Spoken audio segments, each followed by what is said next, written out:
Welcome back to my channel Soma and Soma daily blogs. আজকে শনিবার, আজকে খুব স্পেশাল একটা দিন। এই ঘুম থেকে আমি উঠলাম, এখন ডিউটি যাবো। সারাদিন কী কী করছি সব কিছু শেয়ার করবো, দেখতে থাকো। গিয়েছিলাম তারপরে ডিউটি গিয়ে ম্যাওপুষিকে একটু পকোড়া খাওয়ালাম, যেটা কিনা বাড়ি থেকে এনেছিলাম। হ্যাঁ, তারপর সব অপেক্ষার অবসান ঘটিয়ে একেবারে সন্ধেবেলা চলে এসেছি মায়ের মন্দিরে। হ্যাঁ, আজ আমাদের দক্ষিণাকালী মায়ের প্রতিষ্ঠা তো কিছুদিন আগেই হয়ে গেছিলো, জানুয়ারি মাসের 16 তারিখে। এটা হলো তার বাৎসরিক পুজো। হ্যাঁ, দেখো মাকে কত সুন্দর লাগছে, কত মালা পরিয়েছে। 3 জন ব্রাহ্মণ পুরোহিত মশাই মিলে সব তখনও জোগাড় করছিল। তখনও পুজো আরম্ভ হয়নি, কারণ প্রচুর পুজো পড়েছিল। এই হলো আমাদের চামেলি বৌদি, পাশে গৌরী জেঠিমা, সব বসে বসে জোগাড় করছিল। আমি পাশ থেকে একটু ভিডিও করছিলাম। তারপর এলো আর একটা স্পেশাল দিনের স্পেশাল ডেকোরেশন বলতে পারো। হ্যাঁ, আজ হলো মাঝিবাবুর জন্মদিন, মানে 4th মে নয়, আজকে আমরা রাত 12টায় কেক কাটবো। 5th মে পড়ে যাবে সানডে। হ্যাঁ, তারপর আবার চলে গিয়েছিলাম মন্দিরে। আচ্ছা, ডেকোরেশনটা কেমন হয়েছে কমেন্ট করে জানাতে বলো না কিন্তু তোমরা। হ্যাঁ হ্যাঁ, জানি অনেক তাড়াতাড়ি ব্লগ আসছে, এরপর থেকে একদম রেগুলার বেসিসে ব্লগ আসবে। আর দেখো মন্দিরটা দাদারা কত সুন্দর সাজিয়েছে। এই যে এখানে গান হচ্ছে।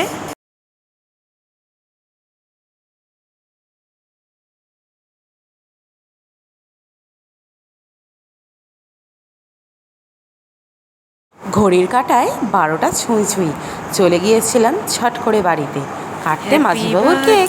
Two you, happy birthday two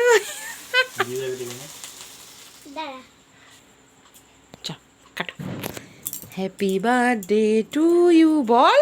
ঘুম ঢুলু চোখে মাঝিবাবুর কেকটা কাটতে যে কত ভালোই লাগছিল সেটা তোমরা নিশ্চয়ই ওনার পোশাক আশাক দেখেই বুঝতে পারছো। হাফ প্যান্ট পরেই বসে গেছে। আমি ওকে বারবার বললাম তুই একটা ফুল প্যান্ট পর, যাই হোক পরলো না। হ্যাঁ, আর একটা কথা বলি, এখানে কিন্তু মাঝিবাবুর ফেভারিট কেক আনা হয়েছিল, কেসের পিস্তা ফ্লেভারের, যেটা কিনা উনিই বলে দিয়েছিলেন যে আমার জন্য কিন্তু এই কেকটাই চাই। বললাম ঠিক আছে, বার্থডে বয় যেটা বলবে সেটাই হবে। এখন আমাদের কাটা হচ্ছে কেক, অ্যান্ড চলে এসছে মাঝখানে ননি নিজের ঝোঁকড়ানো চুল নিয়ে। হ্যাঁ, আমরা এপাশে কিন্তু সবাই ছিলাম। যাই হোক, প্রথমে চলে এসছে আমার শাশুড়ি মা। মাঝিবাবু কেকটাকে বলে তুমি কেকটা খাইয়ে দে, তারপর তো আমরা আছি কেকটা হামলা করার জন্য। যাই হোক, এই ডেকোরেশনটা করতে প্রায় আমার 1-2 ঘন্টারও বেশি সময় লেগেছে। তার মধ্যে এই এত গরমে ঘেমে নিয়ে চান করে গেলাম। এই মাঝিবাবু খেয়ে নিল একটু কেক, এরপর খাবো আমাদের পালা। যাই হোক, এই যে এবার ননি ম্যাডাম উঠছে। আচ্ছা, উপরে স্মাইলি বলগুলো কেমন লাগছে জানিও। এই যে একটা মাঝিবাবুর ছবি তুলে নিলাম। তারপর এই যে ননি মামাকে খাওয়াচ্ছে। তারপর আমাদের ঘটু দাদা চলে এসছে, মানে হচ্ছে উজান পদক ন্যানোপদেই চলে এসছে কেক খেতে। মাঝিবাবুর এই ছবিটা তো আমার ফেভারিট।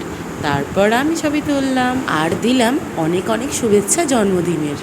ব্যাক টু নেক্সট মর্নিংয়ে উঠেই উজানবাবু কিছু একটা করতে কপাল চাপড়াচ্ছিল, জানি না কেন। তারপর সবাই স্নান টান সেরে মাঝিবাবুর চলল আশীর্বাদ পর্ব। এই হচ্ছে আমার শাশুড়িমা মাঝিবাবুকে আশীর্বাদ করলো, তারপরে খাওয়ালো 1 চামচে পায়েস, খাওয়ালো অনেকগুলো মিষ্টি, ছিল রসনা, দই, আরও অনেক কিছু। দই আর চন্দনের ফোঁটা দিয়ে একটু আশীর্বাদ করে দিল। এই ফটোটা বেস্ট। যাই হোক, এই যে কত খাবার নিয়ে বসেছে মাঝিবাবু, পায়েস, মিষ্টি, কত কিছু। এই দিলাম আমি নাইটি ভরে গিফট। আর আমার গিফটটা কেমন হয়েছে কমেন্ট করে জানাতে ভুলো না। দেখা হচ্ছে পরের ব্লগে।